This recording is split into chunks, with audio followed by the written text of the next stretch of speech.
Ndabasuhuje mwese muraho mwaramutse bitewe n'aho umuntu aherereye. Ndabasuhuje mbahaye ikaze muri uyu mwanya hano kuri Show TV. Nishimiye kongera kubana namwe, nishimiye kongera kubaha ikaze abantu turi kumwe hano kuri Show TV. Amahoro y'Imana abe muri mwebwe, mbabwira ko buri munsi hamwe namwe ni umugisha, turi kumwe ni umugisha, kuko umuntu wese aberaho gukura mugenzi we mu kaga cyangwa gukura mugenzi we mu rujijo, cyangwa se nizera ntashidikanya ko umuntu uwo ari we wese afite ikintu yabwira abantu, afite inama yabwira abantu, afite inama yakungura abantu. Ni muri ubwo buryo rero naje kugira ngo nanjye mvugane n'umuntu ushaka gutangira kwisiga amavuta afungurwa, amavuta asukika, amavuta se y'amazi niko abantu benshi bakunda kuyita.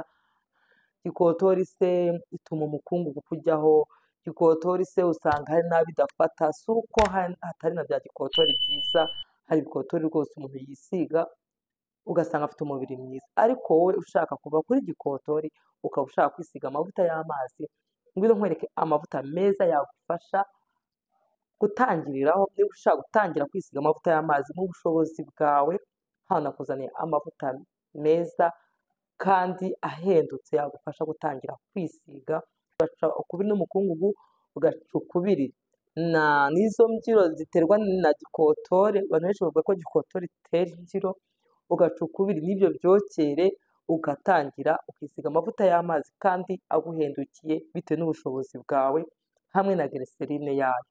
Ni karibu rero tubane. Dore ngutu turebe, ni amavuta yaharawe cyane, n'ubu aracyaharawe, kuko ikikubwira ko agiharawe nuko ataracika mu maduka. Ni amavuta meza, ukavanga n'aka kamowapu cyangwa ukayavanga n'iyi glycerine yamara. Urabona glycerine nziza, ariko iyi y'umweru atari ya yindi itukura, cyangwa se ukayavanga na sikara glycerine. Ni utuvuta twiza dufite impumuro ituje, tunyereza uruhu, mbega uruhu rwawe rukaguma ari natirere.